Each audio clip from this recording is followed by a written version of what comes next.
is the welfare of the children of God. Yes. And the children of God must come together to make sure their welfare is the strongest. All right? So that the life that is found in this welfare is known and accepted, and every child of God who does not know there is a welfare begins to know where that welfare assembles. Hey, praise to God.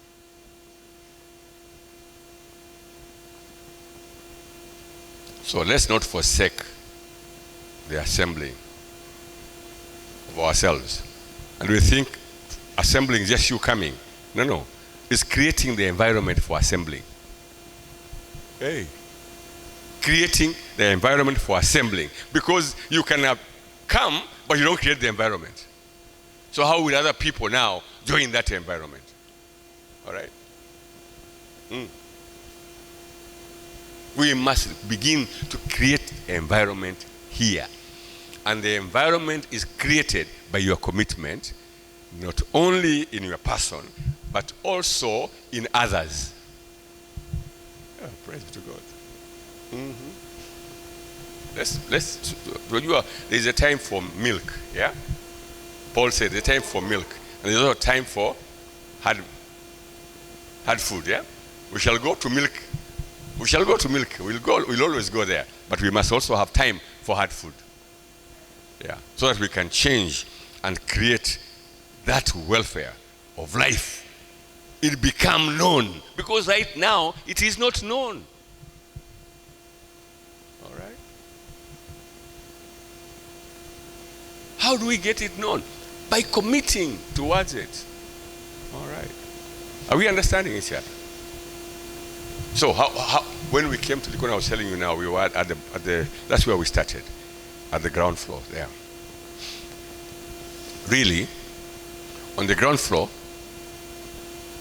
when we started, we had a program like this, of the welfare program. Morning, early morning, 6 a.m. 6 to 2 o'clock. That was our program. From 6 to 2 a.m. to 6 to 2 in the afternoon. So this program started at 6 for people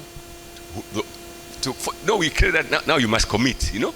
It started at 6, so it's your commitment, isn't it? Those who committed.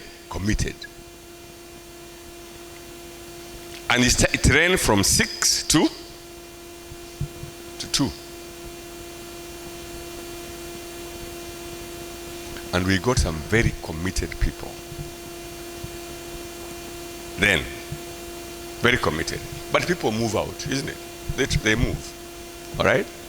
They move to other areas, okay?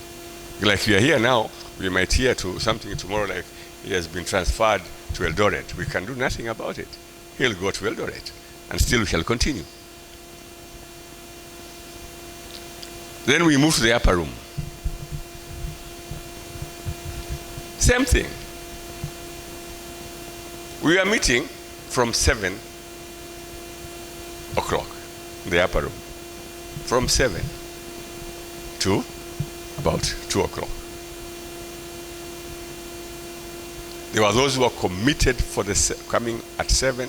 They attracted those who were not sure that they can come or not. They attracted them. All right? They were a very highly committed team of people, making sure before 7 they were there. All right? So that anybody passing by, all right, and he says, kuna nini hapa? Anasema ni kanisa. Akichungulia kuna watu ndani. Either wanaomba, sometimes we used to have breakfast, I think, yeah? Tunakula breakfast, yeah? But there was a commitment, correct? So, from there, we moved here. Here, we moved back to 6. Because I got a team of committed young people. I don't want to mention them by name, but I can mention, you know them, those who are here. All right? Among them left now is Bina. The rest have moved places. God has blessed them.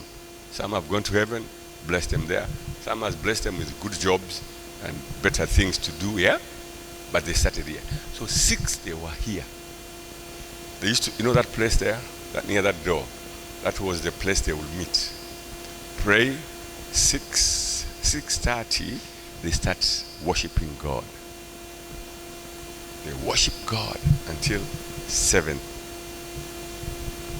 Then we have a Bible study. They used to call it Bible study. To 9. It was between 8 to 9. Because their worship was so powerful, you couldn't stop it. 8 to 9. So 9, we start the other service now for everybody. Those who are committed and those who are not committed. We come together now. Because our idea is we are committing so that we can show the welfare of God is very strong so that people can join, isn't it? So when they join, some joined, became committed. Some joined, they never became committed, but they were a committed team. All right? And then that team, God bless them. Let me tell you the truth. The blessing of that team is unbelievable because 90% of that team was people who were jobless. 90% they were jobless, they had no future. Their future was only that one.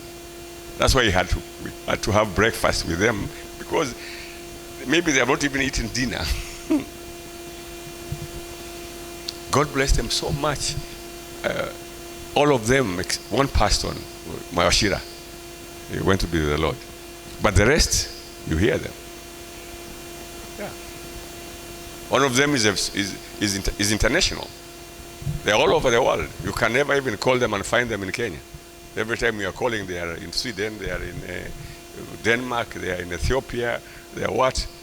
Because they offered themselves, yeah, and dedicated to the kingdom. All right. Even the one who people had no hope, Kabisa, went to Mount Kilimanjaro and made a big name there. Yeah, the one people think he had no hope, but I'm told he became a guide in Mount Kilimanjaro, and you know when you're a guide, you are making money.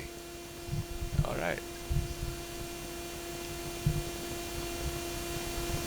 So, this time we are saying, okay, although people will come here at 6, the most committed ones, but we start at 7:30.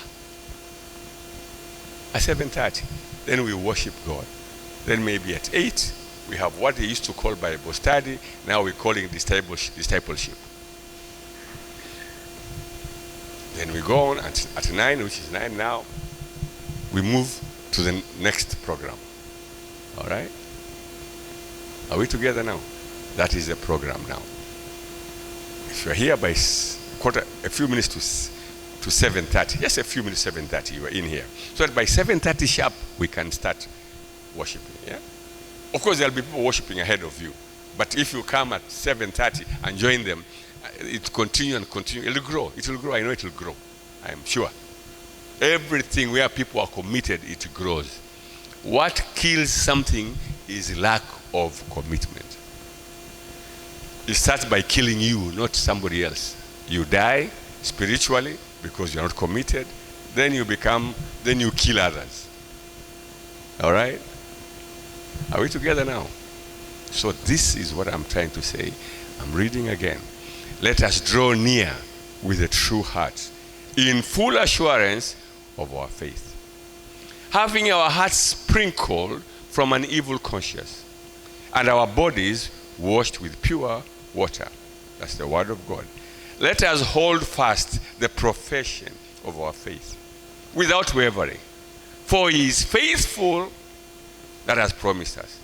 And let us consider one another to provoke unto love and to good works, not forsaking the assembling of ourselves together, as the manner of such is, but exhorting one another, and so much the more as you see the days approaching. God bless you.